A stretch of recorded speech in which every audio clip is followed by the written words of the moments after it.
우리 꼼틀 20쪽 펼게요.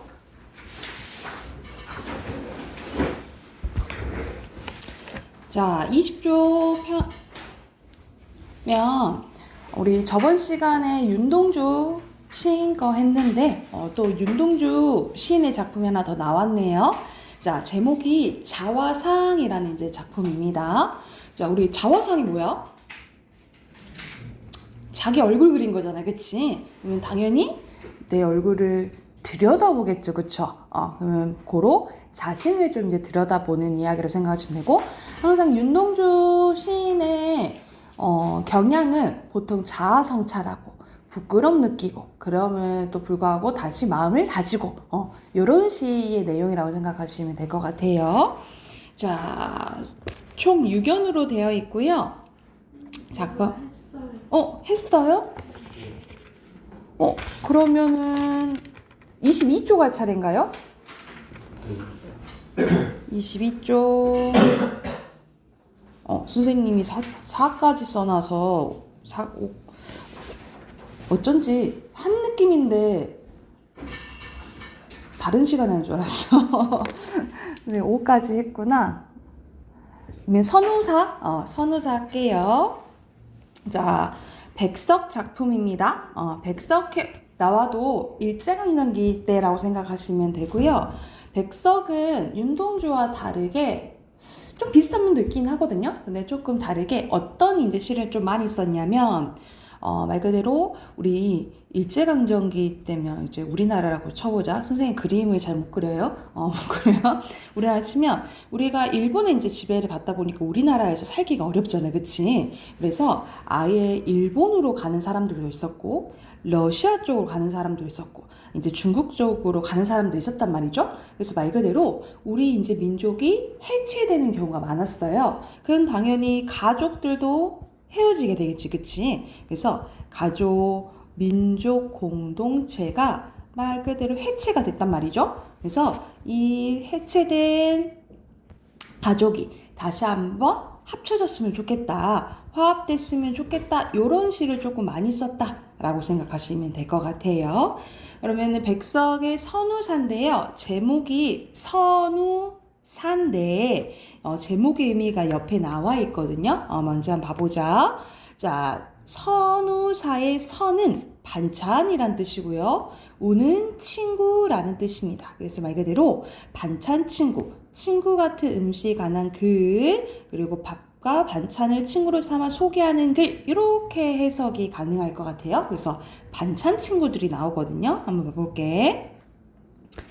낡은 나조반은 이제 간단하게 쟁반이라고 보시면 되겠네요. 흰 밥도, 색깔 나오니까 뭐 시각적 심상으로 볼 수도 있겠죠. 가자미도, 나도 시적 화자 직접적으로 나와 있어요.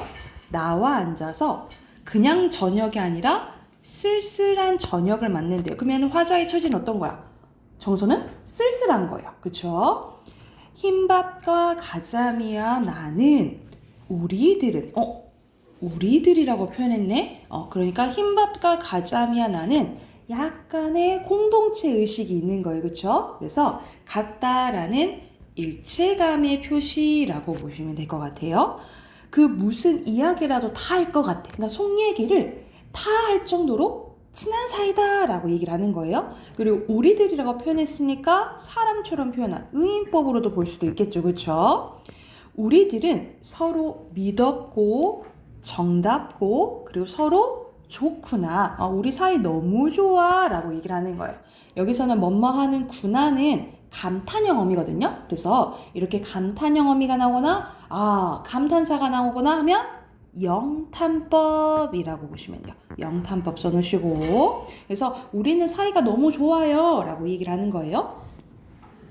우리들은 맑은 물밑 해적, 깨끗하고 맑은 모래톱에서 하고 긴 날을, 오랜 날을 모래알만 세며 잔뼈가 굵은 탓이래. 우리가 잔뼈가 굵다라는 소리는 우리가 나 여기에서 잔뼈가 좀 굵어, 말 그대로 베테랑이라는 소리야. 오래됐다라는 소리예요. 우리는 이렇게 오래 살아왔고 바람 좋은 한 벌판에서 물닭이 새가 새 소리 들으며 청각적 심사, 다닛을 먹고 나이가 들은 탓이래. 그리고 외따른 산골에서 소리게 소리 배우며 다람쥐 동무하고 자라난 탓이래요. 그래서 우리는 이렇게 자라왔다. 그래서 서로 믿었고 정답고 좋다. 그래서 왜 사이가 좋은지에 대한 이유인 거야. 이런 공통점들이 있는 거죠. 그리고 여기서는 끝에가 똑같으니까 비슷한 문장 구조가 반복돼서 뭐 대구법으로도 볼 수 있겠죠. 그렇죠? 우리들은 욕심이 없어서 하얘졌대. 시각적 심상이에요. 우리들의 공통점은 욕심이 없어요. 착하디 착해서 새 것은 억센 가시 하나, 소나기 하나 없다라는 거야. 그러니까 센 게 하나도 없는 거지. 그치? 너무나 정갈해서 이렇게 어떻게 졌대? 파리해졌대요. 이게 우리의 공통점이라고 생각하시면 돼요. 우리는 가난해도 서럽지 않고 외로울 까닭도 없고 누구 하나 부럽지 않아요. 우리는 우리대로 만족을 한다라고 얘기를 하는 거야. 그치? 여기서도 비슷한 문장 구조 반복되는 대구법 나와 있어요. 그래서 우리는 여기 지금 만족하는 거야. 흰밥과 가자미와 나는 우리들이 함께 있다고 한다면 가정법이에요. 세상 같은 것 밖에 놔도 좋을 것 같아. 세상 밖에 살아도 좋다라는 거야. 그래서 여기서 세상은 좋지는 않은 거죠. 밖에 살아도 좋다 하니까. 그치? 여기서 세상은 부정적인 상황을 암시하는 거고요. 밖에 놔도 좋다라는 것은 이 세상과의 거리감을 표현하는 거예요. 그래서 나 밖에 살아도 만족한다 라고 이야기한 시라고 보시면 될 것 같아요. 그래서 정리한 거 보면요. 자, 자유시 서정시고요. 주제는 욕심 없고 정갈한 삶에 대한 지하. 특징 첫 번째, 사물의 인격을 부여해서 친밀감을 드러냈어요. 의인법이랄지, 그치? 그리고 화자가 지향하는 삶의 태도와 유사한 대상들을 유사한 대상은 뭐야? 흰밥과 가자미죠, 그쵸? 주제를 표현했고요. 자, 밑에는 각각 가자미, 흰밥, 나에 대한 설명이 나오고, 그래서 우리는 공통점 뭐야? 욕심이 없고 착하디 착하고 정갈한 삶을 살고 있다라고 보시면 되고, 여기서 알 수 있는 화자의 삶의 자세는요, 초라한 반찬이지만 그것으로 만족할 줄 아는 정든 반찬에 대한 넉넉한 마음을 보이는, 이거 오늘 단어 시험에서 나왔다. 그치? 비니무원 안빈낙도예요. 여기서 빈자는 가난할 빈자거든요. 그러니까는 부족해도 만족하면서 살겠다. 이런 의미라고 생각하시면 될 것 같아요. 이해됐을까요? 그래서 이걸 참고하면서 옆에 6문제 바로 풀어볼게요.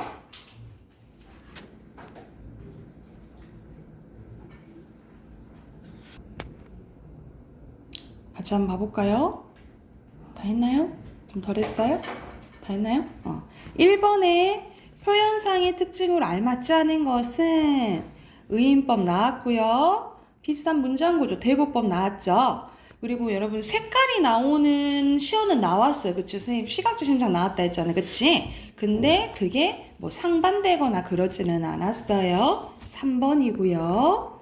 그리고 2번에 가장 적절한 것은 자, 친구들이 있잖아. 어떤 친구들이 있어? 흰밥과 가자미라는 친구들이 있어서 쓸쓸해도 그래도 만족하면서 살겠다. 요 말이잖아. 그치? 그래서 가장 적절한 것은 5번이고요. 그리고 3번에 알맞지 않은 것은 쓸쓸한 저녁, 이 1원이 나오잖아요. 세상에 벗어날 수 없다는 절망적 인식이요. 마지막에 뭐라고 나와 있어? 나는 이 세상 밖에 살아도 괜찮다 라고 얘기하잖아요. 그쵸? 벗어날 수 없다 이런 거 전혀 아니죠. 1번이고요.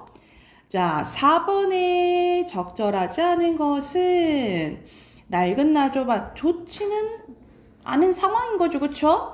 그리고 저녁은 시간, 밥 두 가지 의미 볼 수 있고요.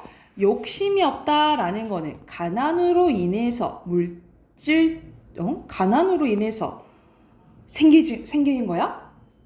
원래 욕심이 없었던 거잖아요. 그치? 가난하기 때문에 욕심 없어졌다. 요 내용은 아니죠. 3번이고요.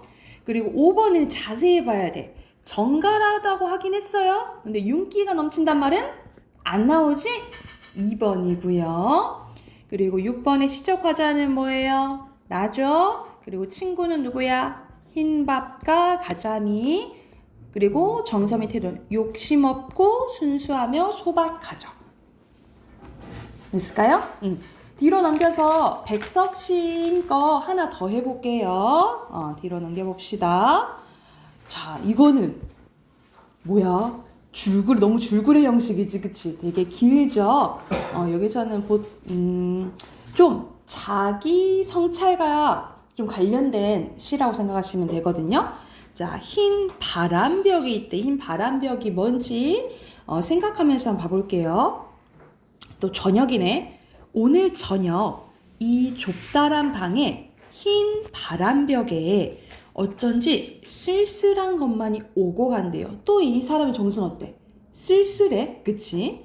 이 흰 바람벽에 희미한 15촉 전등이 지치운 불빛을 내어 던지고 전등이 지친 불빛을 내어 던졌다 이렇게 표현했어. 지치다 이런 건 누구한테 쓰는 거야? 사람한테 쓰는 거잖아요. 그쵸? 근데 전등이 지치운 불빛을 내어 던진다라고 표현을 했네. 의인법이고요. 그리고 사실 지친 건 누구겠어? 화자 자신이겠죠? 자신의 지친 모습을 이렇게 표현했다라고 보시면 돼요. 때글은 다 낡은 무명세어치가 어두운 그림자를 쉬고 그리고 또 달디단 따끈한 미각도 나왔고 촉각도 나왔네요. 감주나 한 잔 먹고 싶다고 생각하는 내 가지가지 외로운 생각에 헤매인다. 이제 처지도 별로 안 좋고 따끈한 술 한 잔만 했으면 좋겠다. 요런 이제 외로운 생각이 든 거야. 그런데 이것은 또 어인일인가? 보통 그러나 그런데 하면은 약간의 변화를 주는 거예요. 그래서 여기서는 시상 전환이 일어나는데 시상 전환이 일어나는 부분 첫 번째입니다. 1 쓸게요. 이 흰 바람벽을 보고 있으니까 벽을 보고 있으니까 누가 있는 거야? 내 가난한 늙은 어머니가 있는 거야. 그래서 여기서 흰 바람벽은 파란 바람벽은 보통 우리가 흰색 벽에다가 우리 스크린처럼 영상을 쏘잖아요. 그쵸? 그런 것처럼 이 흰 바람벽은 나에게 그리움의 대상, 떠올려지는 걸 보여주는 그 대상이라고 보시면 돼요. 그래서 흰 바람벽은 어떤 의미냐? 옆에다 쓸게요. 기억의 영상이 비치는 곳이라고 보시면 돼요. 어떤 것을 이제 회상하는 것, 아니면 회상하게 만드는 것, 그걸 보여주는 곳, 이렇게 생각을 하시면 될 것 같아요. 기억의 영상이 비치는 곳이에요. 자, 근데 이제 어머니가 떠올라요. 내 가난한 늙은 어머니가 이렇게 시퍼러둥둥하니 시각적 추운 날인데, 시퍼렇게 추운 날이래. 추운 거는 촉각이잖아, 그치? 이 촉각을 어떻게 표현한 거예요? 시각적으로 표현한 거죠, 그쵸? 그래서 여기서는 촉각의 시각화, 공감각적 심상이 쓰였어요. 공감각적 심상. 이렇게 시퍼러둥둥하니 추운 날인데 차디찬 촉각, 차디찬 물에 손을 담그고 무이며 배추며 씻고 있대. 어머니를 떠올리고요. 또 내가 사랑하는 사람이 있대요. 내 사랑하는 어여쁜 사람이 어느 먼 앞대 지방의 조용한 개폭가에 나지막한 집에서 그의 지압이에요. 내가 사랑하는 사람은 따로 남편이 있네. 마주 앉아 대국국을 끓여놓고 저녁을 먹는다. 그러니까는 난 사랑하는 사람과도 이루어질 수 없었던 거지, 그치? 그 사랑하는 사람은 이제 다른 사람 만나서 잘 사는 거예요. 벌써 어린 것도 생겨서 옆에 끼고 저녁을 먹는다. 그런데 시상전환 두 번째예요. 또 이지막하여 시간이 흐르지 않아 어느 사이엔가 이 또 흰 바람벽엔 누가 비쳐요? 내 쓸쓸한 얼굴이 비치네요. 이걸 쳐다보며 이러한 글자들이 지나가는데 나는 시적 화자도 직접적으로 나타나 있고요. 이 세상에서 가난하고 외롭고 높고 쓸쓸하니 살아가도록 태어났다. 너는 이렇게 태어났구나. 나는 왜 이럴까? 이렇게 나를 들여다 이제 보는 거예요. 그리고 나는 이렇게 태어난 거야. 원래 타고나길. 그래서 여기서는 어떤 인식이 드러나 있냐면 나는 원래 이렇게 태어났나 봐. 이걸 받아들이는 거예요. 이걸 운명론적 세계관이라고 해요. 여기서는 운명론적 태도가 드러나 있다라고 보시면 되고, 그리고 이 세상을 살아가는데 내 가슴은 너무나 많이 뜨거운 것으로 또 원하는 건 있어요. 뜨거운 것으로, 호젓한 것으로, 사랑으로, 슬픔으로 가득 찬다. 그냥 이렇게 살아가도 되는데, 힘들게 살아게 태어났는데 나는 내 가슴엔 뜨거운 것이 있어요. 뜨거운 거, 호적한 거, 사랑, 슬픔 이런 것들로 다 있다 이 말이야.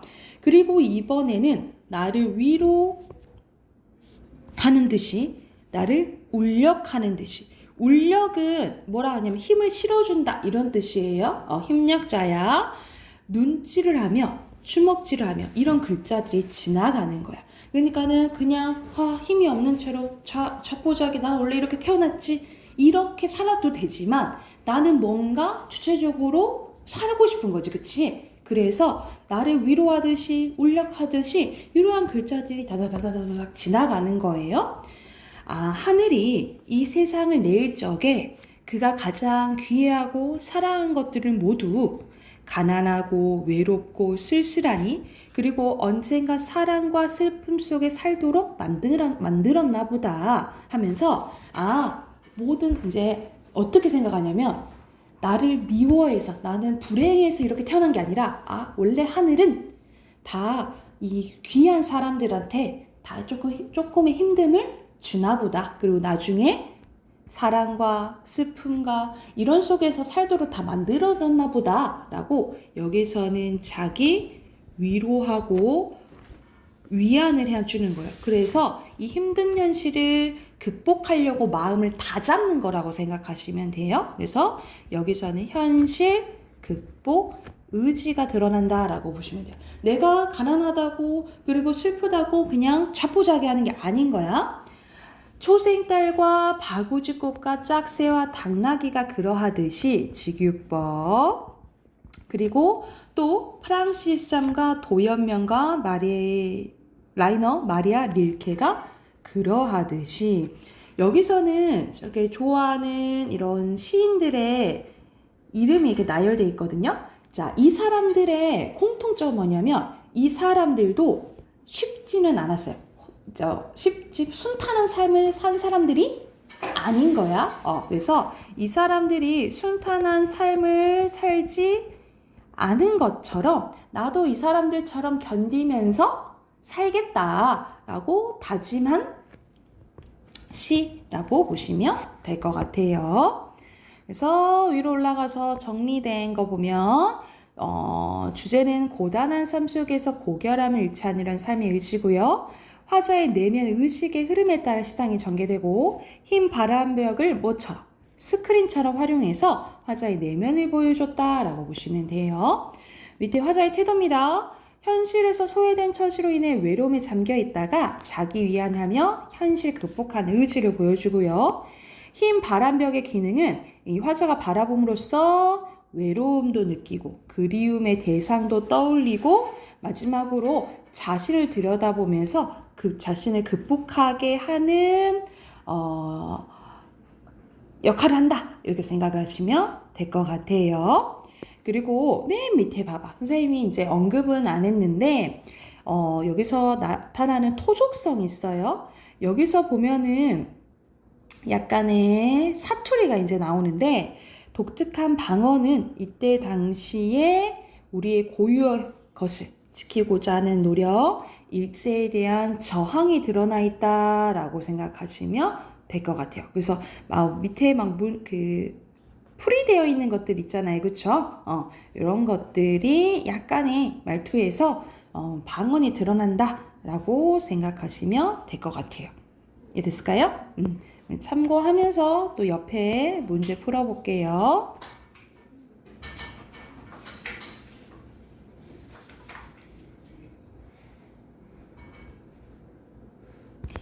자, 1번부터 봐봅시다. 여기서 알맞지 않은 것은 여기서는 다른 나라의 사람들이 마지막에 나오긴 하지. 근데 이 사람들처럼 살겠다라는 걸 이제 낯선 느낌 주려고 한 건 아니에요. 4번이고요. 2번에 적절한 것은 마지막에 자기 위안하고 있다 했죠? 위로하고 있다 했지? 3번이고요. 자, 3번의 빈칸은 운명입니다. 운명 두 글자죠? 그리고 4번에 기억은 흰 바람벽이잖아요. 그치? 알맞지 않은 것은 그리워하는 대상을 떠올리게 하긴 하죠. 근데 마지막에는 자기 성찰하게 만들어주잖아. 머물게 하는 거 아니에요. 3번이고요. 그리고 5번에 알맞지 않은 것은 여러분 쓸쓸한 거는 얘가 이제 타국에 있었잖아. 그치? 타국에 있어서 그런 거지 시대 흐름 따르지 못해서 그런 건 아니죠. 4번이고요. 그리고 6번에 알맞지 않은 것은 4번인데 D는 눈질하며 주먹질하며 이거는 뭐야? 자기를 앞에서 나를 울력하고 위로하는 것들이잖아. 내적인 요소라고 생각하시면 되겠죠. 내적인 요소로 생각하시면 돼요. 이해가 됐을까요? 우리 문법으로 갈게요. 문법 답 확인해 봅시다.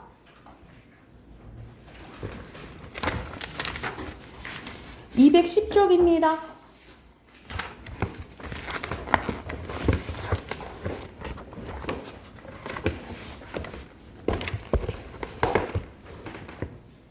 자, 210쪽부터 답 확인 쭉 해볼게요. 순서대로 교양, 두루, 지어, 시대고요. 중심지, 자, 기술자에는 장이, 속성은 쟁이에요. 그리고 올바른 거, 쌍둥이, 오뚜기, 발가숭이, 깡충이에요. 그리고 웃돈, 위층, 위쪽, 윗도리, 우덜은 윗입술이에요. 그리고 옆에는 빈칸, 동댕이치다, 소금쟁이, 멋쟁이, 아지랑이, 시골내기, 신출내기, 풋내기, 유기장이, 냄비, 미장이에요. 됐나요? 그리고 밑에는 귀찮다, 온갖, 장사치, 또아리, 설빔, 생쥐, 솔개예요. 그 다음에 낌새, 뒤움박, 경황 없다, 마구잡이입니다. 그리고 오른쪽에 1번에는 이제 객관식인데 OX 이제 표시하는 거네요. 그래서 여기서는 알맞지 않은 것은 1번입니다. 1번이요. 그래서 여기서는 내디뎠다. 내디뎠다라고 해야 돼요. 내디뎠다. 내디뎠다. 이렇게 고쳐야 되겠죠. 그리고 2번에는 우리 이거는 이제 배웠잖아. 만약 뒤에 거센 소리나 된 소리가 오면은 시옷을 안 쓴다고 했죠. 그쵸? 그래서 간단하게 마지막 거 5번 표시하시면 되고요.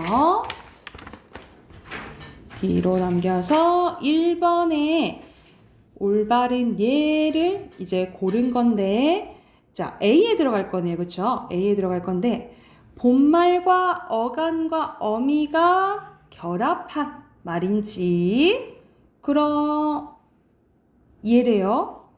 그 다음에 본말과 어간의 끄듬절이 줄어들어야 되네. 자음만 남는 경우에는 자음을 아음절 받침으로 들어갔냐 이 말이야. 아음절. 그래서 여기서는 받침으로 들어갔죠. 들어갔는지 안 들어갔는지를 봐야 되겠지. 그치? 이거는 여기서는 리을이 들어가 버렸잖아. 그치? 이거 아니죠. 그쵸? 그 다음 아니? 아니죠. 그리고 이것도 아니고 이거는 받침으로 지읒이 들어갔죠. 그죠? 그리고 이것도 줄어들었나? 그쵸? 그렇죠? 이것도 줄어들었죠? 그런데 이거는 뭐야? 어간과 어미가 아니잖아. 그치? 어간과 어미가 아니잖아요. 그래서 답은 2번이에요. 그리고 빈칸 채워볼게요. 공용어, 교양, 현대, 거센소리, 어원, 수, 역행, 기술, 쟁이, 윗, 웃, 준말, 설거지예요. 소리 나는 대로 설거지. 그리고 위에서는 찾아 쓰는 거네. 맨날, 세간살이, 복숭아뼈, 남사스럽다, 간지럽히다. 그리고 밑에는 떨구다, 손, 주, 먹거리, 눈, 초리, 내음이에요. 냄비, 위쪽, 멋쟁이, 옷또기, 푼내기, 아지랑이, 옹기, 장이 만드는 사람, 숙항아지입니다. 됐을까요? 자, 뒤로 넘겨볼게요. 이어서 표준 발음법 이제 이어서도 할 건데, 표준 발음법은 어떻게 올바르게 발음하는지에 대한 거거든요. 자, 먼저 표준 발음법은 표준어를 실제, 빈칸 채우세요. 발음을 따르되 뭐를 고려해야 되냐면 국어의 전통성과 합리성을 고려해야 되거든요. 자, 전통성은 뭐냐면 예전부터 어떻게 발음해 왔는지도 봐야 된다 이 말이야. 옆에 보면 역사적으로 소리 높이나 길이를 구별해온 전통이 있다라는 거고, 합리성은 어떻게 발음해야 설명하기 합당한가 이걸 봐야 된다 이 말이에요. 국어의 규칙 내지는 법칙에 따라서 표준 발음을 합리적으로 정해야 된다라는 거예요. 그래서 뭐를 고려해야 돼? 전통성과 합리성을 고려해서 발음을 정한다라는 거예요. 자, 밑에입니다. 밑에 보면은 이제 각각 자음과 모음을 어떻게 이제 발음하는지에 대한 건데, 자, 우리 이중모음과 단모음 배웠잖아요. 그쵸? 야예, 여예, 와외, 요워, 왜, 유의 이중모음은 이중모음으로 발음하는데 항상 여러분 다만을 잘 봐야 돼. 여기는 중요하거든요. 이거는 외워두셔야 돼요. 별표. 용언의 활용형에서 용언이란 소리는 동사나 형용사일 때만이야. 이런 활용형에서 처는 발음도 어려워. 이중모음 발음도 어려워. 그래서 각각 이거는 처로 발음한대요. 각각 처로 발음하고, 레는 레로 발음하고요. 이거 이외 얘는 에로도 발음한대요. 에로도 발음한다라는 거는 허용해준다라는 거야. 그러니까 원칙적으로는 얘로 읽어야 되지만,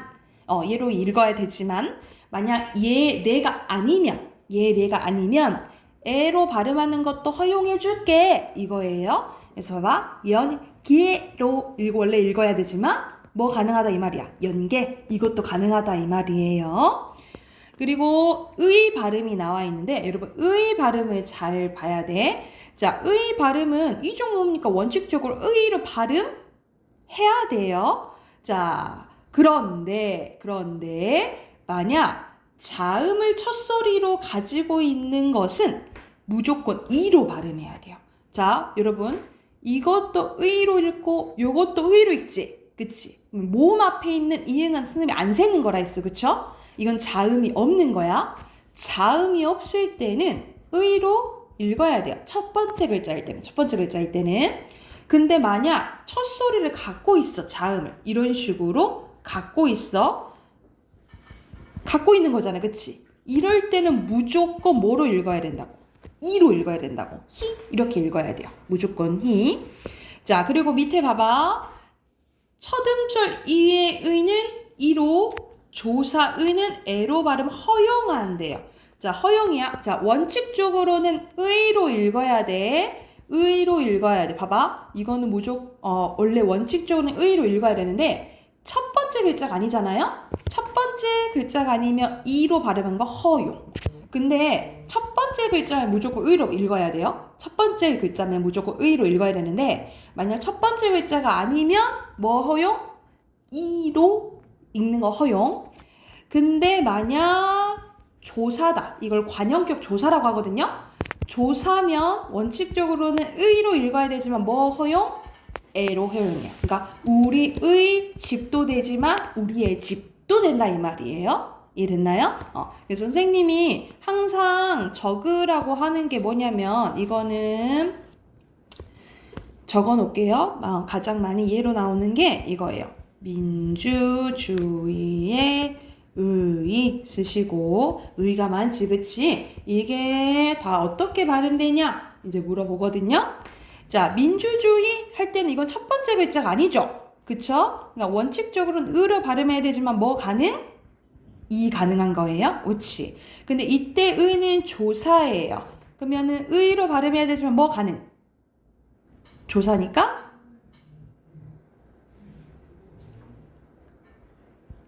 에 가능. 이해됐어요? 에 가능. 근데 이때 의는 첫 번째 글자잖아. 그치? 이건 무조건 의로 발음해야 되고요. 두 번째 의는 첫 번째 글자가 아니니까 뭐 가능? 이 가능하겠죠. 그쵸?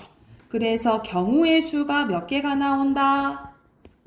8개가 나온다 라고 보시면 돼요. 이거 써놓을게요.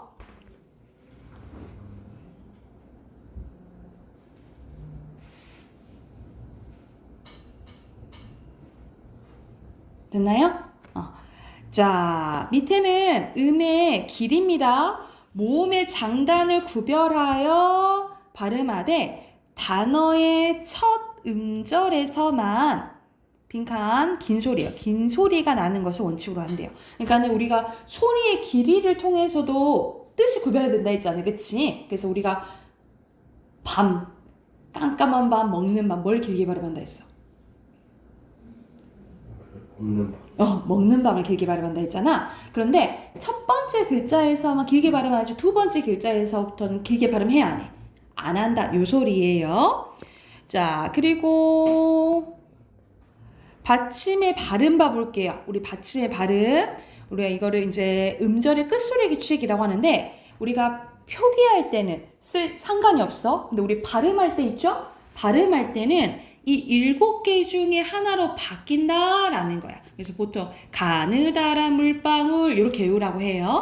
그래서 이 7개의 자음만을 발음하는데 이걸 뭐라고 한다? 옆에 쓰세요. 이 현상을 음절의 끝소리 규칙이라고 해요. 우리 앞에서 동화할 때 배웠어. 그리고 같은 말로 칠종성법이라고 합니다. 칠종성법이에요. 그래서 각각 쌍기역, 키읔은 기역으로 발음 나고 그리고 시옷, 쌍시옷, 지읒, 치읒, 티읒 플러스 히읗도 써놓으세요. 히읗은 디귿으로 발음 나고 피읍은 비읍으로 발음 납니다. 이런 식으로 음절에서 가느다란 물방울 음절 말에서 이 7개 중에 하나로 바뀌는 것이 음절의 끝소리 규칙이라고 보시면 돼요. 이거는 헛받침과 관련된 거고요. 오른쪽에 보면은 겹받침과 관련된 게 있어요. 자, 우리가 서로 다른 이게 자음이 오면 겹받침이라고 하는데 이것 중에 둘 중에 하나로만 발음되거든요. 이거는 탈락 현상이에요. 탈락 현상이고 탈락 중에 이거를 자음군 단순화 현상이라고 했어요. 그래서 각각 기역 시옷은 기역으로, 니은 지읒은 니은으로, 리을 비읍 리을 시옷 리을 티읕은 리을로, 비읍 시옷은 비읍으로 발음난 거예요. 그래서 둘 중에 하나로 발음이 나는데 여기서 근데 리을 비읍 동그라미 쌤이 예외가 있다 그랬지, 그치? 이거 많이 했죠? 자, 예외적으로 4개는 비읍으로 발음나요. 답다, 넙죽하다, 넙둥글다. 하나 더 쓰세요. 넙적하다. 이렇게 4개는 뭐로 발음난다? 예외적으로 비읍으로 발음난다 라고 보시면 돼요. 다시 리을 비읍은 원칙이 뭐야? 리을로 원래 발음 나야 돼. 봐봐. 이거 여러분 넓다라고 발음하면 안 돼. 원칙은 뭐야? 리을이야. 넓다라고 발음해야 돼요. 넓다야. 근데 비읍으로 발음되는 거는 예외적으로 4개밖에 없다 했죠? 이건 외워야 돼. 답다, 답다, 넓적하다, 넙죽하다, 넙둥글다. 경원아 4가지 뭐라고? 넓적하다. 넙둥글다. 넙죽이다. 넙죽하다. 그리고 달다. 밥다예요. 밥다. 밥다야. 이랬나요? 그리고 밑에 또 겹받침. 리을 기역은 기역으로 발음나고, 리을 미음은 미음으로 발음나고, 리을 피읍은 비읍으로 발음나거든요. 특히 이 리을 피읍은 여러분 피읍으로 남았다가 이 피읍이 비읍으로 바뀌어서 발음나는 거예요. 그러니까는 이거는 자음군 단순화도 일어나고 음절의 끝소리의 규칙도 적용된다라고 생각하시면 돼요. 근데 여기서도 예외가 있어요. 리을 기역 동그라미. 자, 리을 기역은 여러분 딱 생각하면 돼.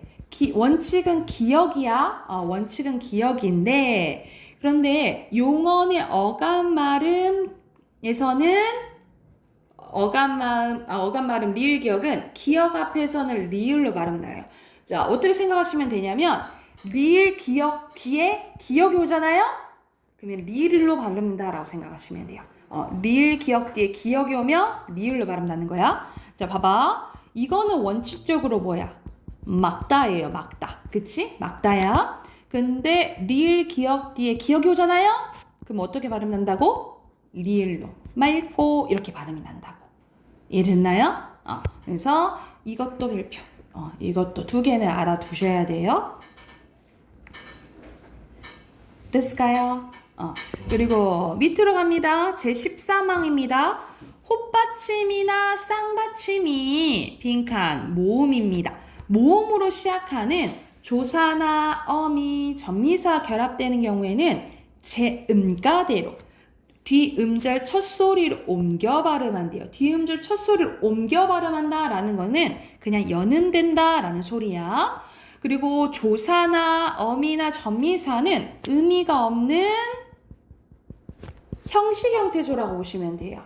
그래서 어떻게 생각하냐면 이거는 헛받침이나 쌍받침이나 겹받침이나 똑같아. 뒤에 의미가 없는 모음으로 시작하는 형식 형태조가 오잖아요. 그러면 그냥 연음된다라고 보시면 돼요. 자, 발음 봐봐. 깎아, 옷이, 있어, 나지, 꽃을, 밭에, 앞으로. 이런 식으로 그냥 연음된다라고 생각하시면 돼요. 자, 그래서 밑에도 겹받침 나와 있죠? 모음으로 시작된 조사나 어미, 전미사 결합되는 경우에는 뒤에 것만, 이거는 뒤에 것만이야. 뒤에 것만 뒤음절 첫 소리로 옮겨 발음하는데 예외가 있어요. 시옷은 된 소리가 납니다. 쌍시옷 소리가 나요. 그래서 봐봐. 값을이 하니까 어떻게 돼? 값을 이렇게 돼요. 그래서 된 소리 난다라고 보시면 돼요. 그러면 만약 뒤에 의미가 있는 모음이 오면 어떻게 되냐? 우리 앞에서 음절의 끝소리 규칙이랑 자음군 단순화 배웠잖아요. 그치? 만약 뒤에 의미가 있는 모음으로 시작되는 말이 온다. 그러면 음절의 끝소리 규칙이랑 자음군 단순화 적용되고 그 다음 연음된다라고 생각하시면 돼요. 봐봐. 받침 뒤에 모음, 오, 오, 우 위로 시작되는 실질 형태소. 여러분 실질 형태소는 의미가 있는 형태소를 얘기하는 거예요. 이게 연결되는 경우에는 대표음으로 바뀌어서 옮겨 발음된다라는 거예요. 말 그대로 음절의 끝소리 규칙이나 봐봐. 음절의 끝소리 규칙 또는 잠군, 단순화가 적용되고 그 다음 연음된다라는 소리예요. 이해됐을까요? 그래서 뒤에 여러분 의미가 있는지 없는지를 잘 봐야 돼. 이해됐을까요? 의미가 있는지 없는지를 잘 봐야 된다고. 자, 뒤로 넘겨볼게요. 자, 뒤로 넘기면 음의 동화에 대해서 나오거든요. 동화에 대해서 나오는데 이거는 우리 앞에서 배웠던 음운의 변동 있죠? 음운의 변동과 관련된 거라 생각하시면 돼요. 자, 음의 동화입니다. 동화는 같아지는 현상이죠. 자, 받침 디귿티읕이 조사나 전미사의 모음 이하결합되면 지읒치읒으로 바뀌어서 뒤 음절 첫 소리로 옮겨져 발음합니다. 이건 뭐와 관련된 거야? 구개음화와 관련된 거야. 구개음화와 관련된 거고요. 그리고 받침 기역 디귿 비읍 뒤에 기역 디귿 비읍 뒤에 니은 미음이 오면 각각 이응 니은 미음으로 발음하는데 이거는 뭐와 관련된 거야? 비음화와 관련된 거죠. 비음화. 그리고 받침 미음 이응 뒤에 연결되는 리을은 니은으로 발음되는데 이건 오히려 리을이 니은이 된 거잖아. 그치? 이거 무슨 현상이라 했어? 리을의 비음화 현상이라고 했어요. 그래서 여기서는 선생님이 이 리을이 웃긴 놈이라 했지. 이 리을 앞에 니은, 리을 이외의 것들이 오잖아요. 그러면 오히려 리을이 니은으로 바뀐다라고 생각하시면 돼요. 그래서 리을이 웃긴 놈을 생각하면 돼. 앞에 니은과 리을이 아니야? 그러면 오히려 이 리을이 뭐로 바뀐다고? 니은으로 바뀌는데 이게 무슨 현상? 리을의 비음화 현상. 이렇게 생각하시면 될 것 같고요. 자, 그리고 니은은 리을 앞이나 뒤에서 그럼 순서 상관없다는 소리지? 리을로 발음되는데 이거는 무슨 현상? 유음화 현상이에요. 자, 순서 상관없어. 니은과 리을이 만나잖아요? 그러면 니은이 리을로 바뀌어서 발음 나는데 이건 유음화 현상이고요. 그리고 다음과 같은 용언의 빈칸 어미입니다. 어미는 어로 발음하는 것이 원칙이지만 여로 발음하는 것을 허용해 준대요. 그게 대표적인 거 이거 기억하면 돼. 되어, 피어입니다. 원래 되어, 피어라고 발음해야 되지만 되어, 피어, 인정. 또는 이요, 아니요도 인정. 이해됐을까요? 요거 기억해 두시면 될 것 같고.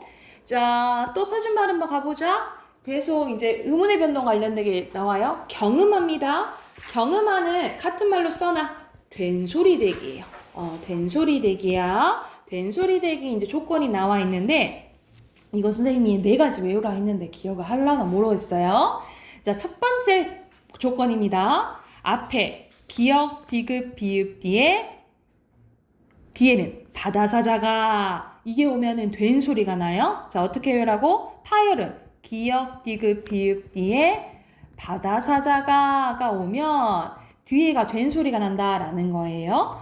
대표적으로 봐봐. 닭장, 닭장 이렇게 된다 이 말이야. 이게 첫 번째 조건이고 두 번째는 어간받침, 빈칸 어간받침이란 소리는 용언이란 소리야. 용언은 동사나 형용사해야 된다 이 말이에요. 동사나 형용사일 때 니은, 미음 뒤에 가다사자가 된 소리가 나는 거예요. 다시 어간받침 니은, 미음 뒤에 가다사자가 된 소리 나는 거예요. 그래서 봐봐. 안고 이렇게 되는 거예요. 안고 이렇게 되는 거예요. 이런 식으로. 그런데 다만 별표 피동이나 사동의 기는 된 소리가 되지 않아요. 우리가 이게 봐봐. 꽃을 안기다라고 하지 안기다라고 안 하잖아. 그치? 그래서 피동이나 사동. 피동은 당하는 거. 사동은 시키는 거예요. 이런 의미는 된 소리가 된다 안 된다? 안 된다라고 보시면 됩니다. 자, 세 번째 조건이에요. 어간받침 리을 비읍 리을 티읕 뒤에 어미의 첫 소리 가다사자고 된 소리가 납니다. 이거 보통 요거는 빠지는데 다시 리을 비읍 리을 티읕 뒤에 이것도 가다사자예요. 가다사가 된 소리가 나는 거예요. 그래서 넓게 이렇게 되는 거야. 그리고 한자입니다. 한자 리을 뒤에 디귿 시옷 지읒이 된 소리가 나는데 이거 선생님이 예시를 외우라 했어요. 그래서 발달, 발생, 발전으로 외우세요. 한자어야 한자어. 한자어일 때 자 이게 된 소리가 나는데 한자어 리을 뒤에 디귿 시옷 지읒이 된 소리가 나는 거예요. 그래서 그게 발달, 발생, 발전. 이렇게 기억을 해두시면 될 것 같고, 자 관형사형 리을 뒤에 또 바다사자가 된 소리가 답니다. 다시 관형사형어미 리을 뒤에 또 바다사자가 이게 된 소리가 나요. 그래서 원래 이거 빼고 4가지 보통 나오는데 5가지 외우시면 돼요. 이거는 아예 기억하지 말라는 소리가 아니라 가장 많이 나오는 게 이거 빼고 이제 4가지인데 5가지 다 기억을 해 두셔야 돼요. 이해됐을까요? 그리고 뒤로 넘기면 한쪽만 더 하면 돼요. 자, 음의 첨가입니다. 첨가 현상이에요. 합성어와 파생어에서 앞단어나 접두사의 끝이 자음이고 뒤에 단어가 전미사 첫 소리가 이 야요요인 경우에는 니은을 첨가해서 니은음을 첨가해서 니냐뇨 유니 아니야 니냐뇨 요유로 발음을 한대. 자 이게 뭔 소리냐면 단어랑 단어를 합쳤을 때요. 합성어나 파생어는 단어랑 단어를 합쳐졌을 때 앞에 받침이 있고 뒤에 이, 야, 여, 요, 유가 오잖아요? 그러면 니은이 첨가돼서 소리가 난다 이 말이야. 자 예를 들어서 봐봐. 한 플러스 여름이야. 앞에 받침이 왔죠? 그리고 이 야여유 중에 뭐가 왔어? 여가 왔지? 그러면 발음이 어떻게 된다 이 말이야. 한여름 니은이 첨가된다 이 말이에요. 이해됐나요? 이게 무슨 현상? 니은 첨가 현상이야. 자, 근데 다만 나이네. 다음 말들은 니은을 첨가하여 발음할 때 표기대로 발음할 수 있어요. 이죽, 니죽도 되고 이죽, 이죽도 되고 이렇게 2가지로 발음된다라는 소리고요. 리을 받침 뒤에 첨가되는 니은은 리을로 발음돼요. 이거는 무슨 현상이냐면 니은 첨가됐다가 유마도 일어나는 현상 얘기하는 거고요. 그리고 두 단어를 이어 한마디로 발음한 경우에는 준합니다. 한일, 옷 입다. 우리가 예를 들어서 각각 발음하면 옷 입다 이렇게 되잖아. 근데 연달아 발음했을 때 옷 입다 이렇게 된다 이 말이야. 이때는 발음이 이렇게 된다라는 소리예요. 그리고 다음 단어에는 니은을 첨가하지 않는데 대표 중에 6.25, 3.1절이야. 송별형. 우리가 뭐 헤어질 때 이제 파티 열어주는 거 있잖아. 송별형. 아니면은 이제 마지막에 연을 보낼 때 연말에 이제 하는 거. 그리고 등용문이에요. 이것도 가끔 나오거든요. 여러분 발음으로 기억해. 6.25, 3.1절, 송별형, 등용문. 이렇게 기억해 두시면 될 것 같고요. 밑에는 사이시옷과 관련된 겁니다. 사이시옷은 3가지 현상이거든요.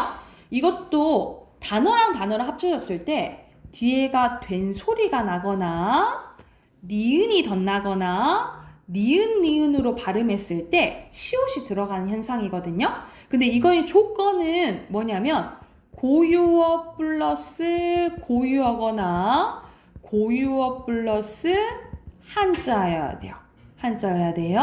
그래서 한자 플러스 한자는 원래 안 되는데 예외가 있거든요. 숫자, 횟수, 곡간, 착간, 퇴간, 세방. 요거는 예외적으로 시옷이 들어가거든요. 여기 써줘야겠네.